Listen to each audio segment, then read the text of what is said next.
प्रभु यीशु मसीह के मधुर और मीठे नाम में आज दिनांक 25 अक्टूबर दिन मंगलवार को आप सब श्रोताओं का हार्दिक स्वागत करते हैं। आज के दिन के लिए जो वचन है वो लिया गया है दूसरा इतिहास की पुस्तक उसका 20 अध्याय उसका 12 पद। हे हमारे परमेश्वर, क्या तू उनका न्याय ना करेगा? यह जो बड़ी भीड़ हम पर चढ़ाई कर रही है उनके सामने हमारा तो बस नहीं चलता और हमें कुछ सूझता नहीं कि हमें क्या करना चाहिए, परंतु हमारी आंखें आपकी ओर लगी हैं। प्रियो, पहाड़ियों से मिलने वाली सभी सहायताओं में से सबसे अच्छा होता है विजय की सहायता, अर्थात जब हम विजय परमेश्वर की ओर से प्राप्त करते हैं, ये कितना ही अच्छा अनुभव होता है। राजा यहोशापात को कुछ सूझबूझ नहीं रहा था कि अब अम्मोन के लोगों के साथ जो बड़ी भीड़ उसके विरुद्ध में युद्ध करने आ रही है उसके लिए क्या करें। हालांकि अपने दिल में परेशान था, लेकिन अपनी आंखें सिर्फ उस पर्वत अर्थात उस प्रभु की तरफ उसने लगाई थी। दूसरा इतिहास की पुस्तक 20 के 12 पद में वो कहता है कि हे हमारे परमेश्वर, क्या तो उनका न्याय ना करेगा? यह जो बड़ी भीड़ हम पर चढ़ाई करती है उसके सामने हमारा तो बस नहीं चलता और हमें कुछ सूझता ही नहीं कि हमें क्या करना चाहिए, परंतु हमारी आंखें तेरी ओर लगी हैं। उसने न केवल यहोवा पर दृष्टि की वरन सारे यहूदा में उपवास का प्रचार किया कि सब लोग एक मन से यहोवा की खोज करें। तो भी यहूदा के सब लोग यहोवा से सहायता मांगने को इकट्ठा हुए और यहूदा के सब नगरों से यहोवा को ढूंढने हैं। पवित्र शास्त्र दूसरा इतिहास की पुस्तक उसके 20 के 22 में यह भी बताता है कि जिस समय वो गाकर स्तुति करने लगे उसी समय यहोवा ने अम्मोनियों, मोआबियों और सेईर के पहाड़ के देश के लोगों पर जो यहूदा के विरोध आए थे घातकों को बैठा दिया और वे मारे गए।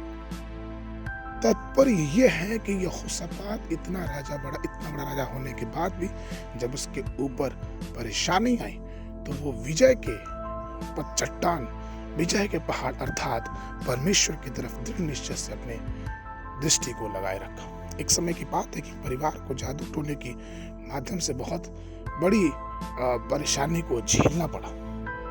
उस समय के दौरान उन्होंने उस परिवार ने बहुत संघर्ष किया और जादू तंत्र मंत्र करने वालों से सहायता न मांगे उन्होंने निश्चय किया कि वो अपने घर में 3 दिन के उपवास प्रार्थना के लिए बैठेंगे और अपनी नजरों को परमेश्वर की तरफ लगाएंगे। उस 3 दिनों में उनके घर के जानवरों ने भी खाना नहीं खाया और जो 3 दिन वो प्रभु के भवन में बैठ के दुआ करने लगे, जब तीसरे दिन आखिरी दुआ कर रहे थे, उनकी गवाही में ऐसा है कि वो पूरी तरह से अपने आप को शैतान के जादू टोने के शक्तियों से अपने आप को आजाद पाए। जब हम परमेश्वर की तरफ दृष्टि करते हैं तो हमारी हर एक बातों को परमेश्वर पूरा करता है। नीनवे में भी कुछ ऐसे ही देखने को मिलता है। नीनवे योना की पुस्तक उसका 3 अध्याय उसका 7 पद। और राजा ने प्रधानों से सम्मति लेकर नीनवे में इस आज्ञा का ढिढोरा पिटवाया कि क्या मनुष्य, क्या गाय बैल, क्या भेड़ बकरी या पशु, कोई भी कुछ ना खाए और ना खाए और ना पिए। नीनवे के लोगों ने भी अपने विनाश के समय को आते देख के उस चट्टान की तरफ अपनी नजरों को उठाया और पछतावा किया।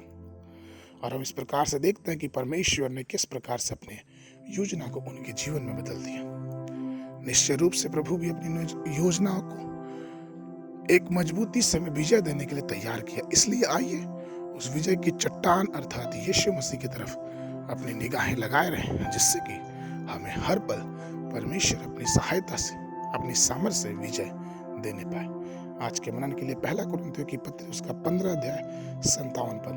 परंतु परमेश्वर का धन्यवाद हो जो हमारे प्रभु यीशु मसीह के द्वारा हमें जयवंत करता है। बाइबल अध्ययन के लिए यिर्मयाह नबी की पुस्तक सुबह के समय 6, 7, 8 अध्याय, संध्या के समय पहला तीमुथियुस की पत्री उसका 5 अध्याय। परमेश्वर आप सबको आशीष देवे।